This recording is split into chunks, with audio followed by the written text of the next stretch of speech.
Donc, bonjour à tous. Moi, je vais vous présenter une dimension un peu particulière, c'est celle de l'énergie. Mais en écoutant les deux conversations, les trois présentations précédentes et les questions, je m'aperçois qu'il y a de très grandes similitudes avec le secteur agroalimentaire. Alors, ça s'explique en partie par le fait qu'on a quand même un mouvement de société de fond qui est lié à une défiance croissante vis-à-vis des grandes institutions, que ce soit l'État, la région, les grandes entreprises et même le marché. Et qui appelle de la part de beaucoup de citoyens, d'entreprises, d'acteurs économiques et de collectivités, la recherche d'une certaine autonomie par rapport à ces grandes institutions. Par ailleurs, et le Covid a accéléré cela a été dit, on a une appétence pour une relocalisation des activités économiques, évidemment pour des questions d'emploi, mais aussi de maintien de la richesse sur le territoire. Donc ça, c'est de grandes tendances. Je me souviens d'avoir regardé, même il y a 6 ans, les programmes électoraux de la région PACA, aux élections régionales PACA. Et ma surprise, c'était de voir que toutes les forces politiques, toutes les listes, quelles qu'elles soient, prônaient une forme de relocalisation ou de circuit court. Voilà, donc c'est un mouvement, c'est sans doute, je pense que si ces acteurs politiques posent les choses ainsi, c'est qu'elles ont perçu que c'était aussi une attente globale de la société. Toutefois, on continue d'être dans une économie mondialisée et la question, elle ne se pose pas de façon brutale, ouvert ou fermé, mondialisation ou pas mondialisation, mais beaucoup plus en termes d'évolution, avec une tendance qui est de dire on va réduire la dépendance des territoires à d'autres, à des facteurs exogènes, donc on va réduire aussi la fragilité des territoires, et c'était frappant de voir que avec le cas de Los comment un territoire extrêmement fragilisé par la mondialisation finalement rebondit. Donc, c'est cette réduction de la fragilité qui est souvent un moteur de l'action. Donc, on va retrouver des circuits de distribution qui sont plus locaux. Je pense que tout ça, ça a été très, très bien décrit par les interventions précédentes. Donc, pas nécessaire d'en dire plus. On va retrouver aussi des poches et des réseaux qui sont de plus grande autonomie et d'une façon transsectorielle, avec des liens nouveaux qui vont être faits entre le secteur de l'énergie, le secteur des matériaux de construction, le secteur de l'eau ou le secteur alimentaire. Et donc, autrement dit, ça, c'était la présentation de Nicolas Buclé qui nous montrait ce qu'on appelle dans notre jargon académique les nexus, c'est-à-dire des nœuds qui sont à la croisement de plusieurs secteurs d'activité. Voilà, alors maintenant, on va zoomer sur l'énergie et notamment du fait qu'il y a un nouveau paradigme qui est celui de la substitution des énergies fossiles et puis, mais ça fait débat, des énergies fissiles liées au nucléaire par des énergies renouvelables. Avec une différence importante par rapport aux précédentes, c'est que ces énergies renouvelables sont captables sur place, à l'inverse des énergies fossiles qui étaient massivement, en tout cas si on considère la France, massivement importées. Et c'est d'ailleurs aussi le cas pour les énergies fissiles, puisque quand on importe du minerai de fer, d'uranium, voilà, on en produit très peu en France et on l'importe de Russie, de Canada et puis des pays africains qui sont justement dans une crise forte en ce moment.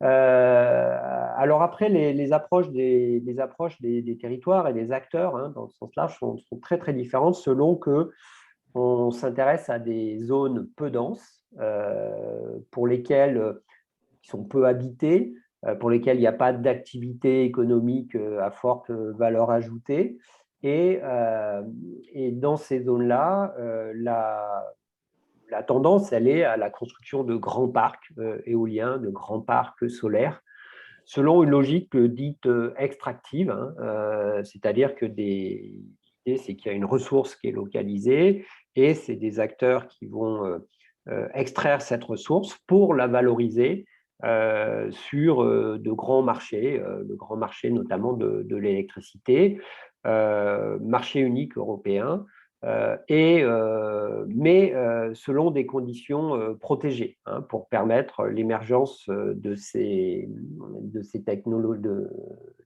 technologies. Et deuxième configuration, ce sont dans les zones habitées, hein, telles que les métropoles, les villes, mais aussi les villages, où on est dans une logique fortement différente, parce qu'en fait, ce sont des lieux où on consomme de l'énergie et où finalement on se pose de façon nouvelle l'idée de produire, d'extraire l'énergie qui est disponible à proximité, disponible sur les toits, disponible dans le sol, disponible dans les rivières ou les lacs, pour pouvoir l'utiliser directement. Quand je dis directement, c'est un petit peu plus compliqué, mais en tout cas, l'utiliser sur place, sur le territoire. Et il y a aussi tout un enjeu de récupération comme ça de la chaleur fatale liée à un certain nombre de processus industriels. Bon, tout ça, et c'est sur ce second segment, hein, que ma communication va porter, pour essayer de savoir quels sont les nouveaux liens entre production et consommation qui apparaissent et comment ils s'organisent. Alors on observe déjà pas mal de choses émergentes, mais on est encore avec une très faible part des énergies renouvelables. Si on se projette à 2050 avec la part des énergies renouvelables dans l'ensemble du mix énergétique qui devrait représenter, selon un scénario, 50 à 100%, selon différents scénarios, différents acteurs, on voit que les petites transformations en cours pourraient être des transformations qui deviennent dominantes dans le futur. Et on peut se poser la question clé, quels sont finalement les possibles à long terme en matière de relation entre production et consommation, autrement dit en matière de gestion, coordination de l'énergie dans les espaces habités. Voilà. Donc ça nous amène à nous intéresser aux acteurs qui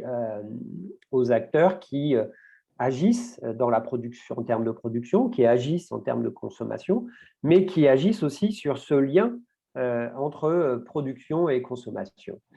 Et dans le cadre d'un projet de recherche, d'ailleurs, auquel a participé Nicolas Buclé, on a cherché à essayer des scénarios un peu typifiés, prospectifs, post-transition, c'est-à-dire en se plaçant en 2040, de coordination de l'énergie dans les espaces habités. Donc, je passe sur les grandes lignes de la démarche, mais c'est une recherche qui a associé des différentes disciplines des sciences sociales, quelques technologues qui nous ont apporté aussi un appui. Et puis, on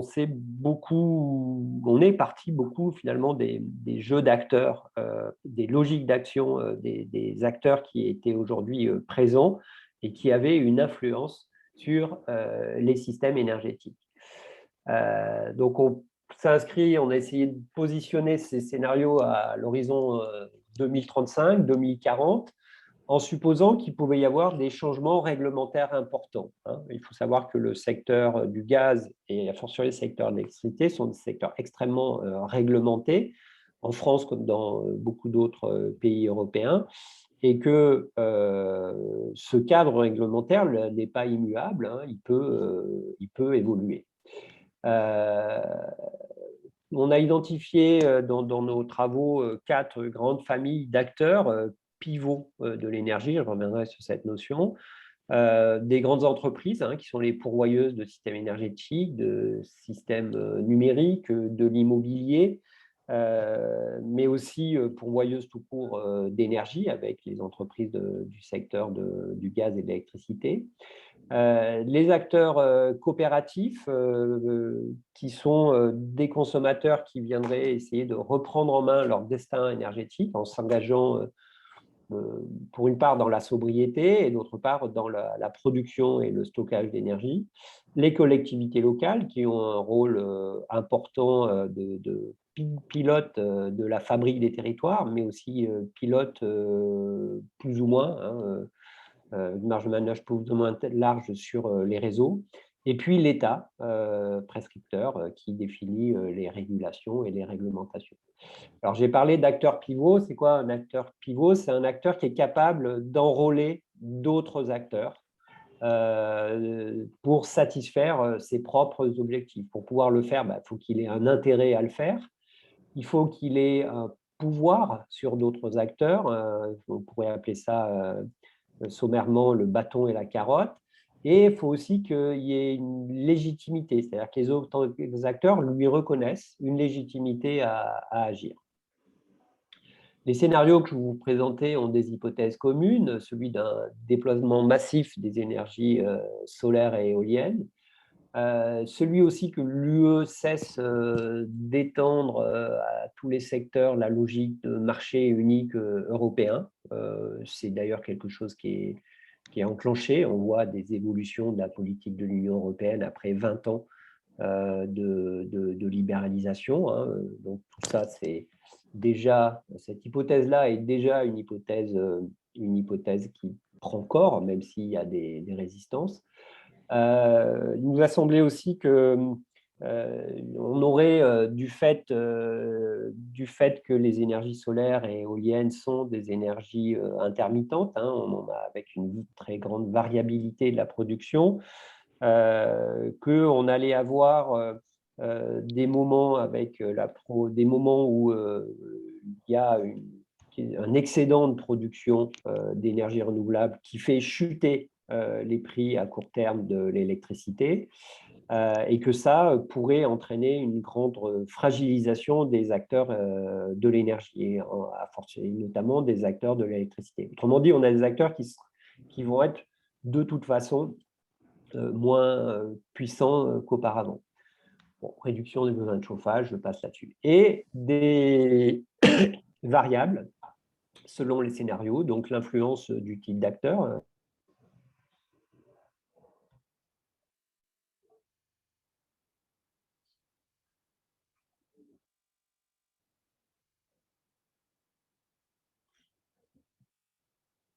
Bon, voilà. Désolé, donc j'en étais avant la coupure à cette image-là, donc 4 scénarios qu'on représente un peu à l'échelle d'une ville graphiquement.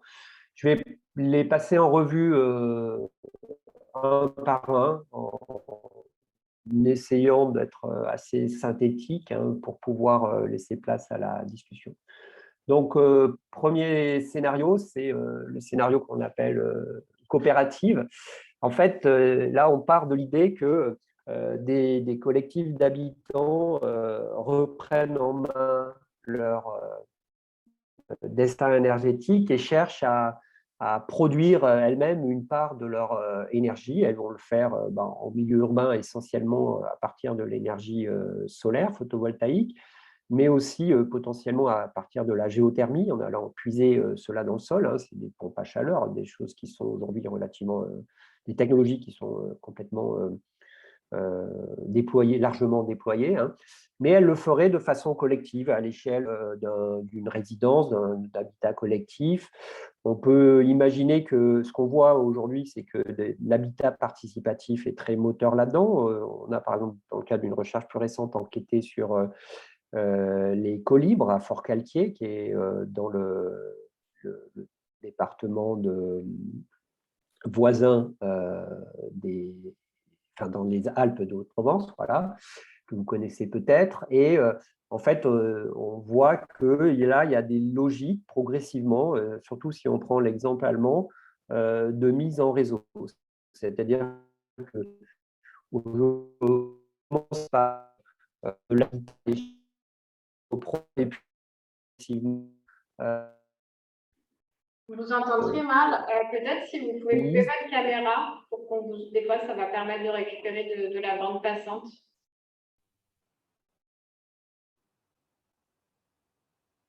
ouais, j'enlève ma propre vidéo. Vous voyez toujours l'image?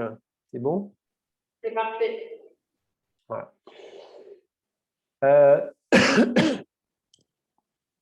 Donc, ce qu'on peut voir, l'exemple allemand où les coopératives sont beaucoup plus développées et le solaire aussi dans l'habitat collectif beaucoup plus développé, c'est que ces coopératives commencent à investir en périphérie, par exemple dans des équipements éoliens, des tout petits parcs éoliens, investissent se mettent en relation avec des acteurs de la forêt pour récupérer de la biomasse. Et on peut l'imaginer que progressivement se crée un système d'échange d'énergie. Pour l'électricité, c'est via le réseau. Pourquoi pas aussi pour la chaleur, via les réseaux de chaleur urbains s'ils existent, ou des réseaux qui seraient progressivement créés, et où on aurait comme ça des grappes d'autonomie énergétique sur le territoire. Alors, ce serait des grappes parce que l'approche coopérative suppose un volontariat, quelque chose de facultatif, et donc on ne viendrait pas couvrir l'ensemble du territoire. Deuxième scénario, c'est le scénario grandes entreprises. Est-ce que vous m'entendez toujours? Oui. Oui. C'est le scénario grandes entreprises par lequel, en fait, supposerait que des collectivités locales viendraient céder sur un morceau de territoire, concéder la gestion des deux ou trois réseaux d'énergie, du réseau électrique, du réseau de gaz et du réseau de chauffage s'il existe. Et alors pourquoi ces trois réseaux ensemble? Parce qu'en fait, technologiquement, ça offre une très bonne complémentarité et des possibilités de synergie importantes. Par exemple, les excédents de production d'électricité pourraient être consacrés pour chauffer des grands réservoirs d'eau, enfin des réservoirs thermiques, qui seraient ensuite utilisés euh, au moment où on n'a plus d'électricité, ou bien au moment où la valeur de l'électricité est importante et il y aurait un bénéfice à venir exporter cette électricité. Donc, dans cette idée-là, l'entreprise qui serait concédante aurait aussi cumulerait les fonctions de gestionnaire du réseau, de producteur d'énergie renouvelable et de fournisseur d'énergie. Elle pourrait jouer sur différents modèles d'affaires. Le premier, c'est par ses obligations que lui fixerait la collectivité d'offrir un service de base aux habitants. Le deuxième, c'est de pouvoir offrir des services un peu plus sophistiqués, peut-être moins contraints, en fonction et des services de gestion des équipements énergétiques des habitants, donc des services peut-être un peu premium, comme on peut le voir parfois avec les offres de la téléphonie mobile. Et puis, un troisième modèle, qui est là plus un modèle de relation avec l'extérieur, c'est que la capacité de stockage qui est développée sur le territoire permettrait à l'entreprise concédante ou groupement d'entreprises concédantes de spéculer sur les marchés de l'électricité, dont on sait qu'il y aura demain de très, très grands écarts de prix suivant les moments. Voilà. Et donc, ce travail, le fait de pouvoir spéculer et de se projeter pendant 4, 5, 6 ans dans cette capacité-là, peut-être serait un élément d'attractivité pour que les collectivités puissent négocier des prix et des services de base plus bas qui bénéficieraient à l'ensemble des habitants de la zone. Évidemment, confier pendant 5 ans, 10 ans, 15 ans, autant de pouvoir à une entreprise privée c'est un risque très important de perte de dimension publique et démocratique de l'énergie. Et donc là, ce qu'on pourrait, ce qui est peu probable, c'est que, ce qui est peu probable, c'est que les collectivités viendraient le faire sur l'ensemble de leur territoire. Ça me paraît tout à fait incompatible avec la nécessité politique d'un certain contrôle par le public. Et du coup, les collectivités le feraient que sur des morceaux de territoire. Et éventuellement, d'ailleurs, confieraient à des concessionnaires différents des différents morceaux de territoire qui seraient concédés comme ça de façon multi-énergie. L'intérêt étant là d'utiliser un peu les outils finalement économiques internes aux entreprises pour essayer de trouver les meilleures synergies de développement des énergies renouvelables sur un territoire. Troisième scénario, c'est un scénario qu'on appelle collectivité locale, où là, les collectivités prendraient davantage qu'aujourd'hui la main sur les différents réseaux d'énergie, un réseau de chaleur dont elles ont aujourd'hui bien la main lorsqu'il existe, mais aussi auraient un peu plus de pouvoir sur le développement du réseau électrique et du réseau de gaz. Un peu à l'image que les villes pourraient le faire, un peu comme le font déjà finalement les territoires ruraux, qui ont la possibilité, qui ont une maîtrise d'ouvrage, qui assure la maîtrise d'ouvrage des investissements dans le réseau. Donc, dans ce scénario-là, les villes retrouveraient le pouvoir qui existe déjà en ce qui concerne le réseau électrique, le pouvoir qu'on retrouve déjà dans les zones rurales sur le réseau.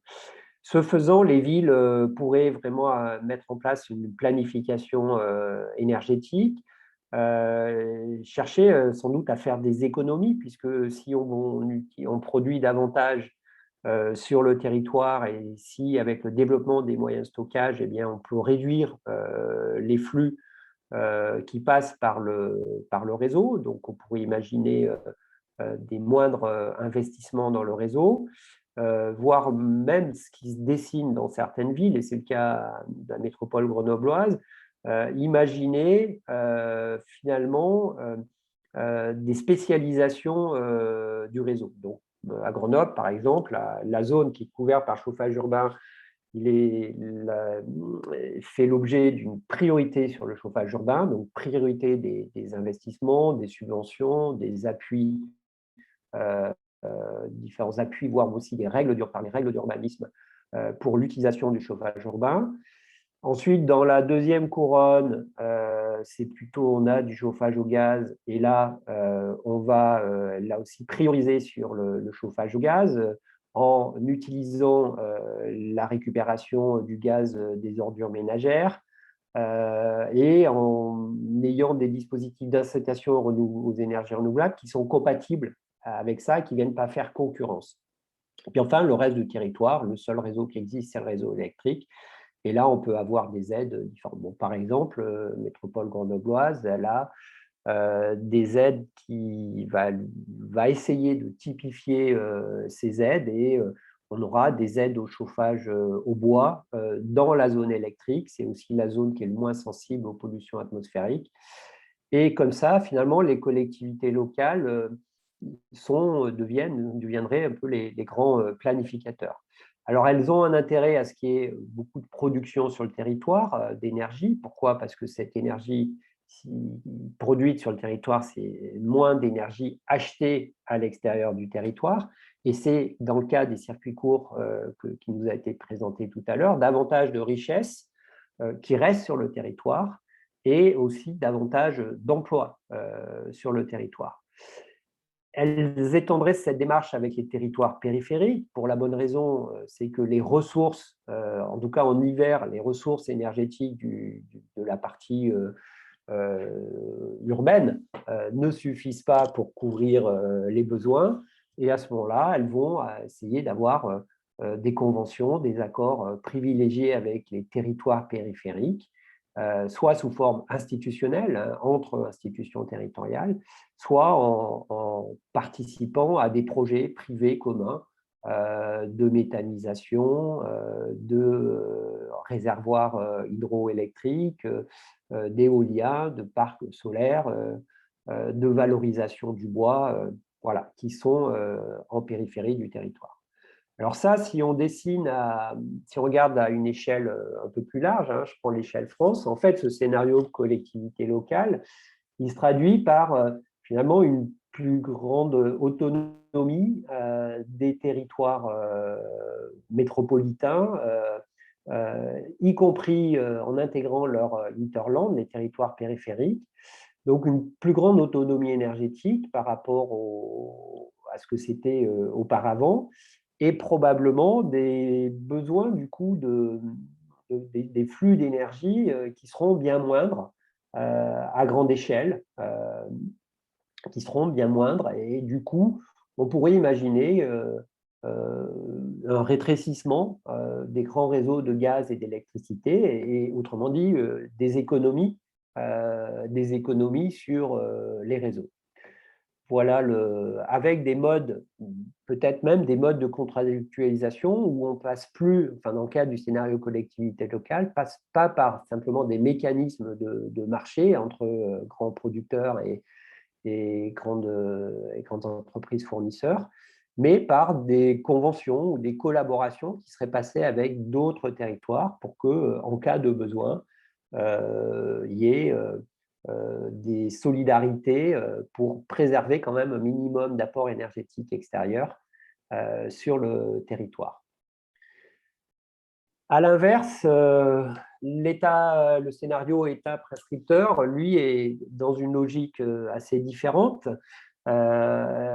Si je la résume, peut-être je la typifie un peu, hein, mais il faut simplifier les propos pour bien comprendre les différences entre ces scénarios. L'État français est engagé dans une logique de développement des énergies renouvelables à moindre coût. Donc, comment on organise du développement d'énergies renouvelables à moindre coût? On l'organise en faisant des appels à projets sur des parcs éoliens, appels à projets sur des parcs renouvelables de grande ampleur, parce que c'est là où on a des économies d'échelle importantes, et l'État peut facilement agir avec des grands appels à projets. Il ne va pas s'intéresser à des petits projets, il n'en a pas les moyens.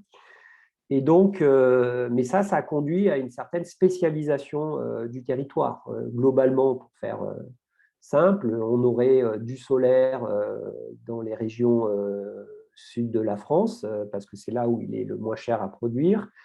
On aurait de l'éolien dans les régions océaniques et dans les grands couloirs ventés.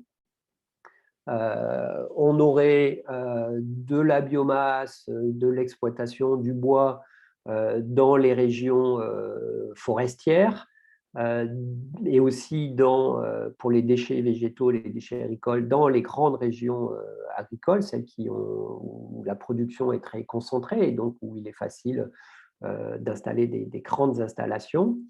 Tout ça amène en fait une spécialisation régionale de la production d'énergie renouvelable, et cette spécialisation oblige à venir réorganiser, redéployer le réseau de transport de gaz, peut-être demain, mais d'ores et déjà le réseau d'électricité. Donc à aller tirer des lignes à haute tension en direction de ces grands parcs, d'aller tirer de nouvelles lignes, puisque le réseau à haute tension, il a été conçu plutôt dans une logique interrégionale, hein, autour de quelques centrales nucléaires qui sont localisées à proximité de grandes métropoles. Donc plutôt dans une logique régionale, interrégionale, alors que là, la spécialisation conduirait plutôt à des besoins de transfert de grande ampleur entre le nord et le sud de la France. Voilà. Plus le développement d'un maillage à haute tension dans les territoires ruraux pour aller chercher là où il n'existait pas et pour aller chercher les grands parcs. Donc ça va nécessiter des investissements massifs dans le réseau qui sont aujourd'hui payés par le consommateur. à l'opposé du scénario collectivité locale où on était plutôt dans un désinvestissement du réseau. Et donc là, il y a bien un peu une contradiction entre une incompatibilité entre le scénario collectivité locale et le scénario État prescripteur. Alors, quid des deux scénarios précédents? Quid des deux scénarios précédents? En fait, les deux scénarios, coopératives et grandes entreprises, sont plus proches du scénario collectivité locale, c'est-à-dire qu'elles sont en partie compatibles et où l'on verrait des grappes ou des poches dans le scénario collectivité locale. Et on pourrait assister, d'ailleurs on commence déjà, quand on regarde les schémas directeurs des énergies, assister à une différenciation, c'est-à-dire qu'il y a certains territoires qui vont se placer vraiment dans le scénario collectivité locale, d'autres territoires qui ont dans cette démarche de replanification, mais qui vont s'appuyer non pas sur la distribution, les gestionnaires de réseau, mais plus sur les acteurs coopératifs. Peut-être que BioValley est un peu dans cette philosophie-là. Et puis d'autres qui s'interrogent sur le fait de céder une partie de leur territoire à un concessionnaire, de leur réseau à un concessionnaire unique. Alors, ce qui n'est pas autorisé pour le moment, hein, il faudra des évolutions, mais en tout cas, on voit déjà des démarches comme ça autour de réseaux de chaleur d'initiatives privées qui préfigurent ce schéma grande entreprise que j'ai relaté ici. À l'inverse, dans le scénario, donc voilà, donc on pourrait dire qu'il y a une convergence, une certaine forme de convergence, de différenciation entre les trois scénarios, grandes entreprises, coopératives, collectivités locales, toutes conduisent à une autonomie augmentée, territoriale augmentée. À l'inverse, le scénario État prescripteur, on fait l'hypothèse que viendrait, il se traduirait par, et on commence aussi à observer ça, et les élus qu'on a interrogés, notamment qui ont participé il y a 15 ans au développement de la fibre optique, ont ce sentiment-là, c'est qu'à partir du moment où si l'État prend vraiment la main et investit massivement dans les grands parcs et autres, il laissera finalement assez peu d'autonomie, peu de place au territoire. Il le fait, alors à l'échelle bâtiment, il peut viser des bâtiments à énergie positive, mais ça ne laisse pas beaucoup de place aux collectivités locales. Et il y a un certain nombre de collectivités locales qui sont aujourd'hui, par exemple, très, très réticentes à développer des réseaux de chaleur parce qu'il y a trop d'incertitudes sur les mécanismes et l'organisation du marché du gaz et de l'électricité. Voilà, donc qu'est-ce qu'on peut retenir de ça? C'est qu'on assiste quand même dans pas mal de territoires au fait qu'il y ait des organisations intermédiaires entre les grands réseaux et les consommateurs finaux. Ça prend la forme de micro-grids, de mini-grids, de couches virtuelles, hein, comme par exemple l'autoconsommation collective, mais aussi de systèmes énergétiques territorialisés qu'on voit apparaître par exemple dans les zones d'activité, avec une logique assez prometteuse, mais encore peu exploitée, d'intégration multi-énergie, combinaison de ces différentes énergies. Par exemple, d'utiliser le stockage thermique pour les excédents photovoltaïques. Et ça amène aussi, quand on regarde ces différents scénarios, à finalement des échelles démocratiques un peu différentes, des échelles de délibération qui sont différentes. Dans le scénario collectivité locale, l'intercommunalité va jouer un rôle très important. Après, ça va se passer à l'échelle logement, c'est le consommateur qui va vraiment décider. Dans le scénario coopératif d'habitants, c'est plutôt l'ensemble des habitants d'un bâtiment ou d'un quartier qui prendront des décisions communes. Le ménage individuel aura peut-être sans doute moins de pouvoir. Voilà, donc des lieux, des instances de délibération démocratique qui sont différentes et entre ces instances de délibération, entre ces échelles, on a finalement des modes de transaction de l'énergie qui peuvent être très différents. Alors, on a beaucoup parlé du marché, hein, je vous en ai beaucoup parlé. Et, dans le scénario grande entreprise, finalement, à l'échelle du quartier, entre le quartier et le logement, on n'est plus sur des mécanismes de marché, mais plutôt sur un règlement qui aurait été en partie imposé par la collectivité. Ce qui n'empêche pas la grande entreprise concédéraire du réseau de jouer à l'extérieur avec des mécanismes de marché. Voilà, je prends qu'un exemple, on pourrait décrire les autres, mais où l'on voit qu'on va vers un peu un monde où on a des changements assez modestes, mais qui peuvent avoir des effets radicaux en termes d'organisation spatialisée des marchés de l'énergie. Et on voit aussi qu'il y a un espace, quels que soient ces marchés, qu'il y a un espace pour des transactions, des conventions qui seraient en marge du marché, à une échelle plus petite.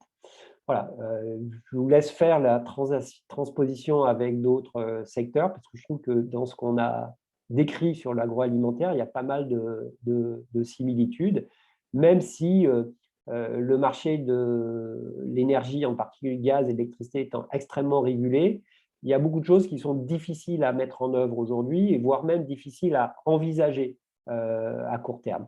Mais lorsqu'on se projette à 2030, 2035, 2040, le champ des possibles est beaucoup plus large et c'est aussi le champ de la prospective de l'aménagement urbain. Et je trouve tout à fait